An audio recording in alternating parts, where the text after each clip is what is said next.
There comes a moment in every life, a silent rebellion, when the soul can no longer bear the burden of pretending. A moment when the masks we've worn to be loved, accepted, or safe begin to crack under the pressure of our own truth. It is in this moment, terrifying and liberating, that we stand at the edge of an inner threshold, and if we are brave enough to cross it, we don't just change our path. We return to who we truly are. Today, I want to speak to that part of you. Not the persona you show the world, but the one hiding beneath, the self, the part that has always whispered, "Choose me." This is what happens when you finally choose yourself above all else, not from arrogance, but from alignment. Not to reject the world, but to stop rejecting yourself.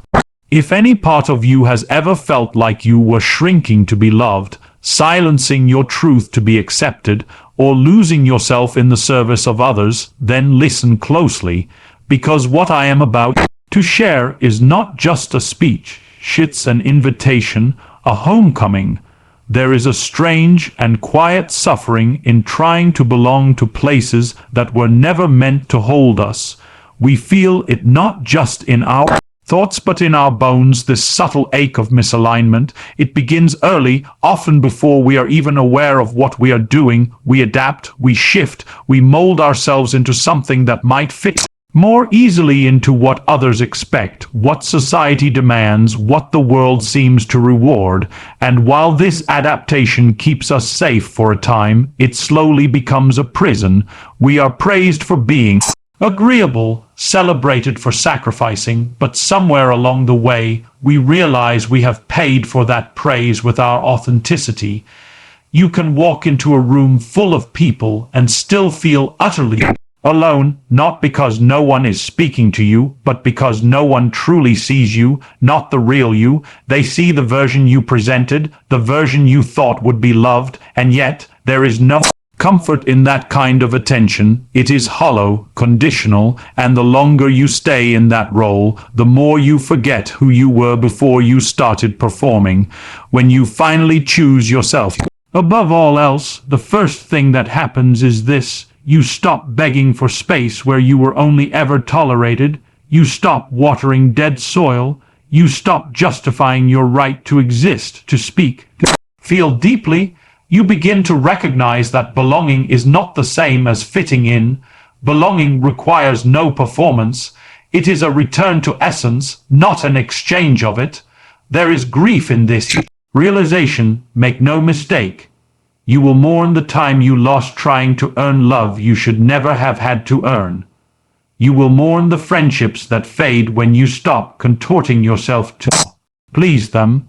You will feel a deep and startling silence when you begin to say no. No to the roles that never served you. No to the invitations that feel like cages. No to the pressure to remain small so others feel comfortable. But within that silence, something sacred stirs. It is the first breath of your real self, emerging not with a roar, but with a whisper. You do not need to shout. Reclaim yourself. You only need to stop lying about who you are. The world will not applaud you for this at first. In fact, some will resent it. They will accuse you of being selfish, difficult, ungrateful. But this is only because they were benefiting from the version of you that kept shrinking. Your growth will discomfort those who relied on your silence, but that is not your burden to carry anymore. The deeper truth is that when you stop begging for space, you begin to create it. You begin to make room in your life for relationships that do not require your suffering to sustain them. You begin to see clearly the job you stayed in because it looked impressive, the relationship you tolerated because loneliness felt worse, the mask you wore because you feared being seen and dismissed in the same breath. Choosing yourself is not about isolation, it is about restoration. It is not the act of turning away from others, it is the act of finally turning inward with honesty. And once you do, everything false begins to fall away, not as punishment, but as a clearing. a necessary burning of what was never true to make space for what is. Some will say you've changed, and they'll be right. You've changed because you've remembered. You've remembered the parts of yourself you buried to survive. You've remembered that your value is not something you have to prove. You've remembered that your energy is sacred, and giving it away to things that dim your light is no longer an option.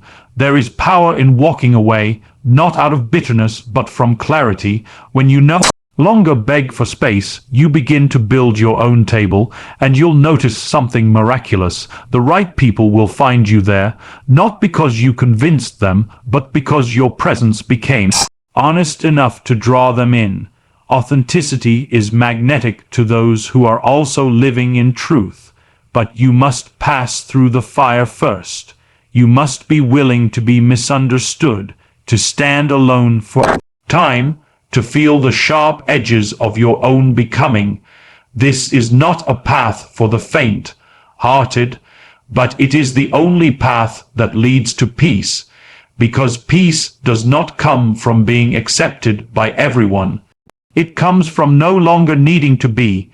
Peace is what arises when your external life no longer contradicts your internal truth, when your yes means yes and your no means no, when your presence no longer depends on performance. That is freedom, and that freedom begins the moment you stop begging for space that was never yours and start standing fully in the space that always was. You will not be lost in this journey, though it may feel like it for a while.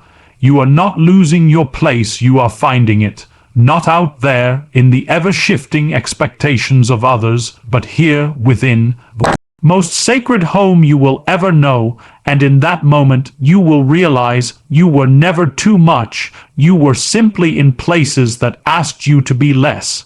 There is a quiet war that takes place inside many of us, often unnoticed by the world. It is the conflict between what we know deep within and what we are told to believe, the voice of the self, the ancient intuitive knowing that belongs uniquely to us, often gets drowned out by the louder voices of the outside world. The moment you choose yourself above all else, that war begins to shift. The volume of the world dims, and something far older, far wiser, begins to emerge from within, not in anger, not in defiance, but in truth. You see, much of what we suffer comes from this gap between the inner and the outer. We are taught, often unconsciously, to silence our inner voice in favor of conformity. We learn to listen to what our parents told us was safe, what our teachers said was smart, what society applauded as successful. We collect beliefs that were never ours, wear identities that don't belong, and act from values that we never consciously chose. And we wonder why we feel lost, why we wake in the middle of night with a vague, gnawing emptiness, why, even when everything looks right on the outside, something still feels wrong inside.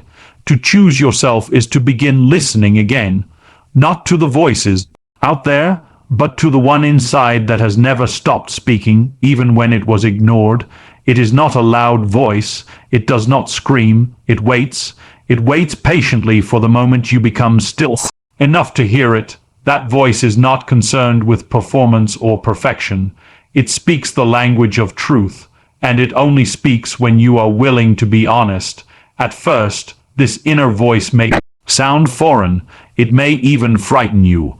After all, it has been buried under years, sometimes decades, of noise, the expectations, the conditioning, the fear of rejection. But when you give it space, it begins to rise, and what it tells you may surprise you. It might say, this path is not yours, or this relationship is killing your spirit, or even, you were meant for something more honest, more sacred, more alive. This is not the voice of ego, it is the voice of alignment, the voice that remembers who you were before the world told you who to be, and to listen to it is an act of radical courage, because the moment you do, you must be willing to face what no longer fits. The world often rewards silence, it rewards obedience, but inner peace does not come from being seen as Agreeable, it comes from being seen as whole, and sometimes to be whole, you must be willing to disrupt the version of yourself that made others comfortable.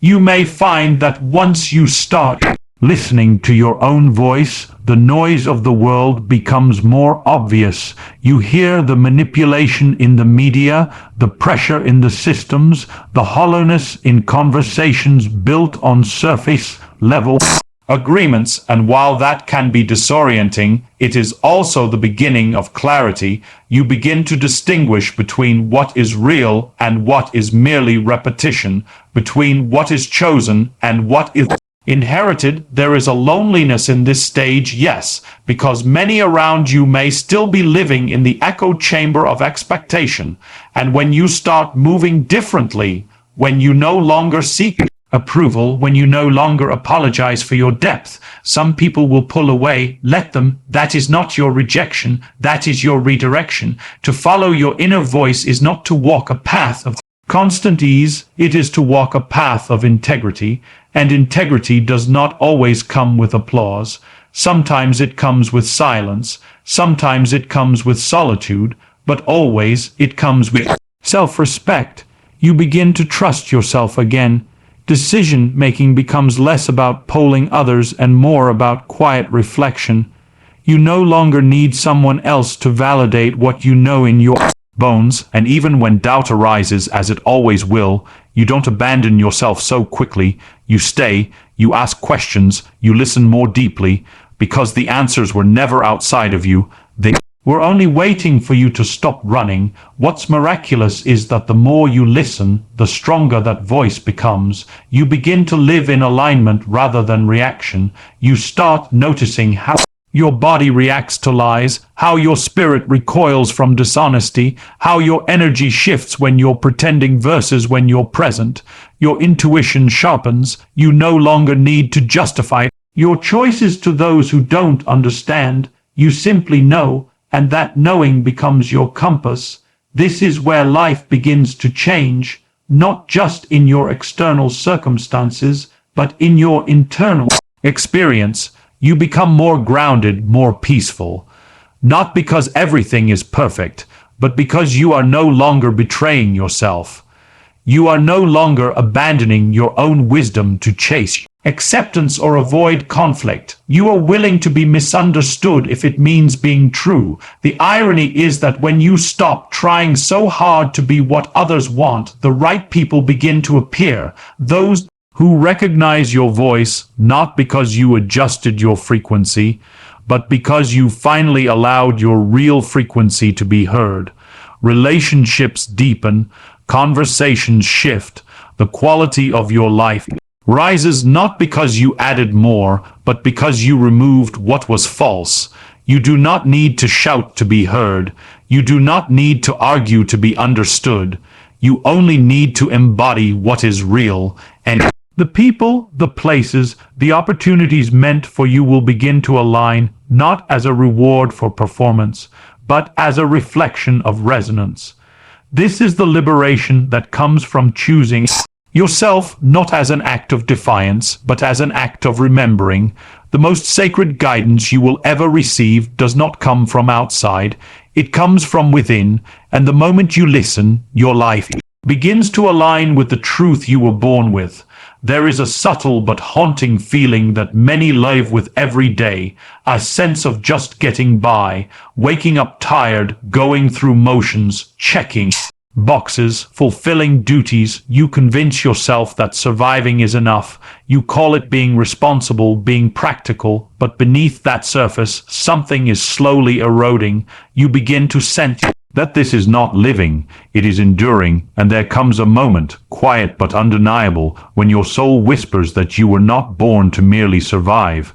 You were meant to feel fully alive. Choosing yourself is the threshold where that shift begins. The movement from survival to creation, from coping to becoming, from getting through the day to feeling like the day is flowing through you with Meaning, this change is not instant. It does not arrive like a lightning strike. It unfolds slowly from the inside out, the way a seed finally breaks through the soil after a long, dark incubation. The process is often invisible at first, but once it begins, it cannot be undone. So many people are tired, and not just physically, but spiritually tired, tired from carrying expectations that were never theirs, tired from abandoning their dreams in the name of practicality, tired from suppressing their real feelings so they can maintain peace that isn't even real. Survival makes us efficient, but it does not make us whole, and eventually that lack of wholeness begins to show in our relationships, in our health, in the way our eyes lose their light. We convince ourselves that this is just adulthood, just how life is, but this is not truth. This is conditioning. When you finally choose yourself, something begins to stir in that tiredness. You start questioning what you want. Accepted without resistance, you ask, why am I doing this? Who am I doing this for? What do I actually want? And why have I spent so long believing I didn't deserve to ask? The answers don't come all at once, but even the questions are a kind of awakening. They open doors inside you that had been shut for years, and behind those doors you find parts of yourself you thought were lost. Joy that isn't attached to productivity, desires that are not born of comparison, longings that are not fueled by emptiness but by depth. This is the beginning of thriving, not the kind of thriving that looks impressive on the outside, but the kind that nourishes the soul. You start to make different choices. Sometimes they are small, saying no to something that drains you, leaving a conversation that feels shallow, honoring your need for rest even when the world tells you to keep pushing. But each of these small choices is a reclamation, and over time they add up to a life that feels radically different, not louder, not busier, just more yours. You stop outsourcing your definition of success. You stop chasing metrics that were never meant to measure your worth. You begin to see how deeply you were shaped by narratives that had nothing to do with your truth. And in that realization, there is grief, yes, but also freedom. You do not have to keep living a life that does not fit your soul. When you stop living for survival alone, you begin to access energy that was once locked away.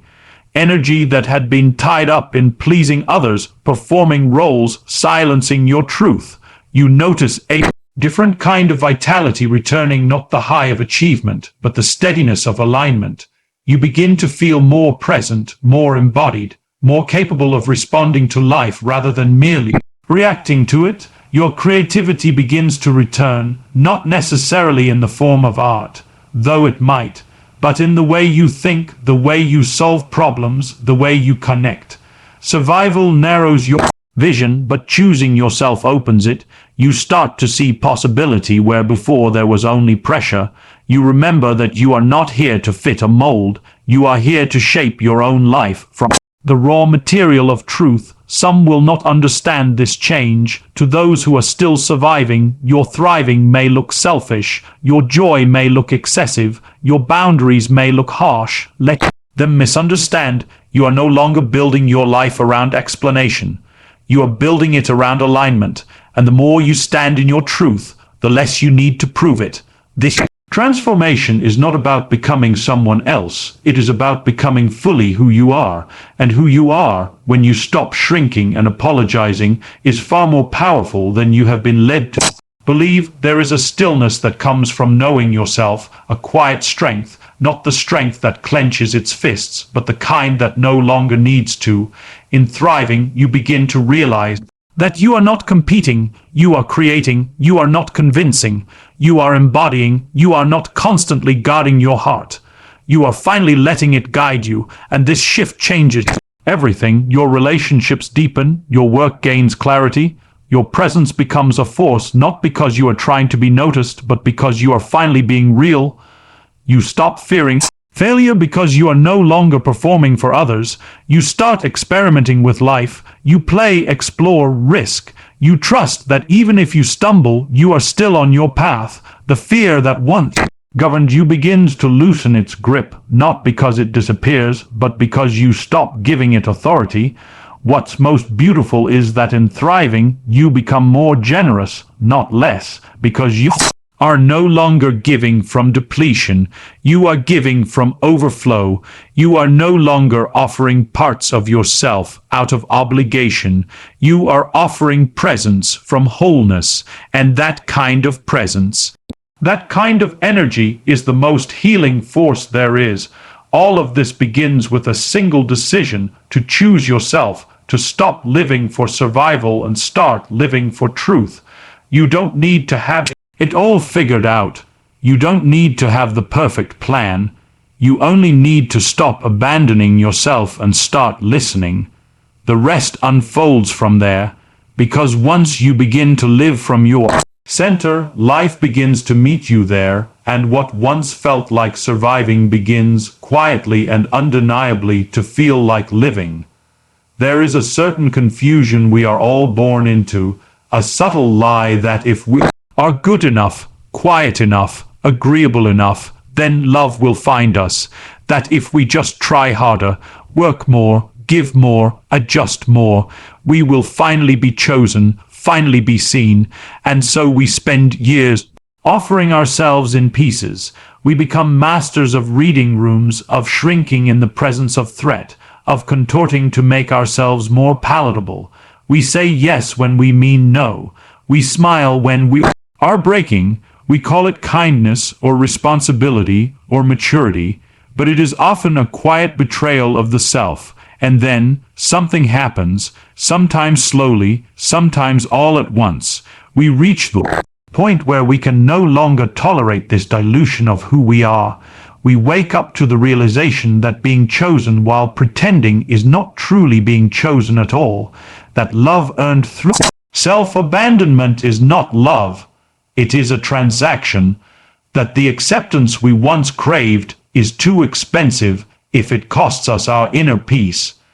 When you finally choose yourself, something fundamental shifts.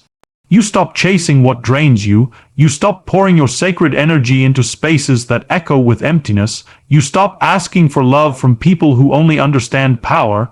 It is not bitterness that leads you here. It is clarity. The clarity that what is meant for you will not ask you to erase yourself to receive it.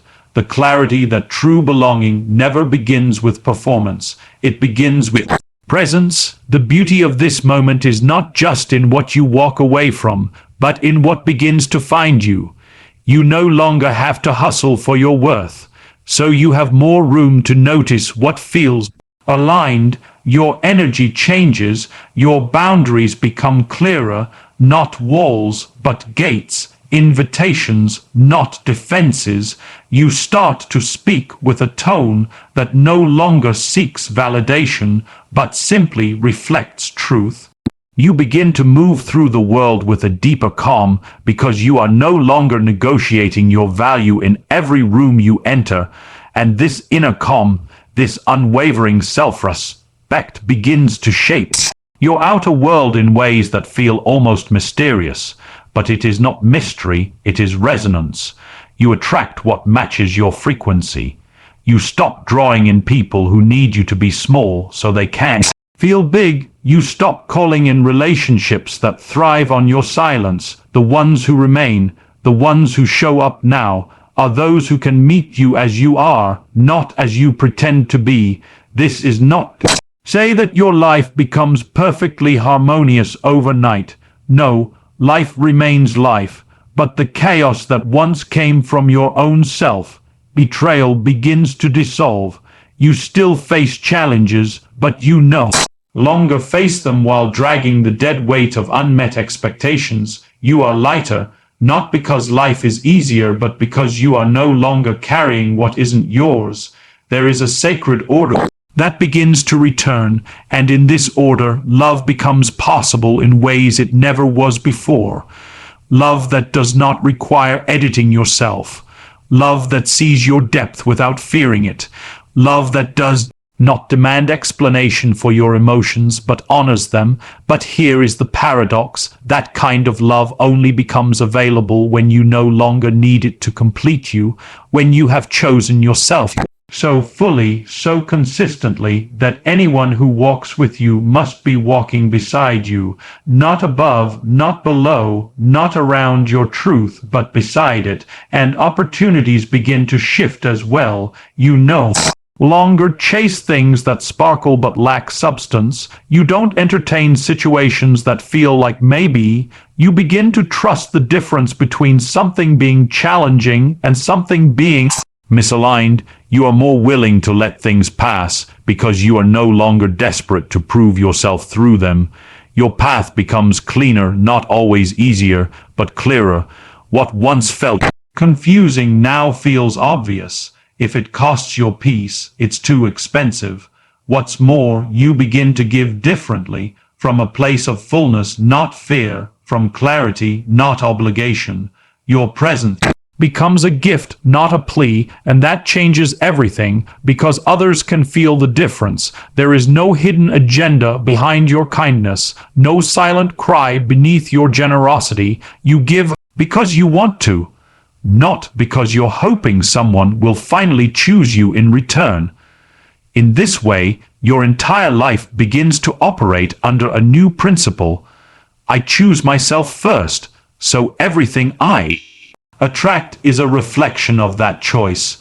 You no longer operate from scarcity. You stop needing to convince, to persuade, to twist your spirit into a shape that earns applause.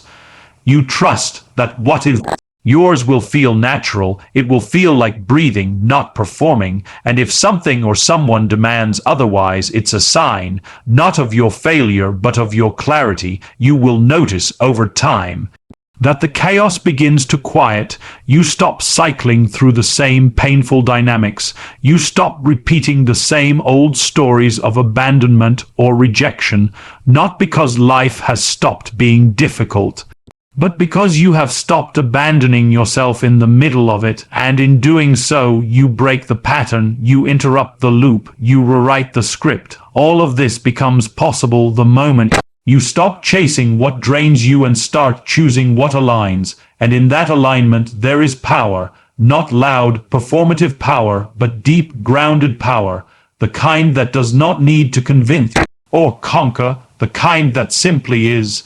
And when you move from that place, life meets you there, not always immediately, not always in the ways you expected, but undeniably life meets you there. Because once you choose yourself without apology, the universe begins to rearrange in your favor, not to reward you, but to reflect you.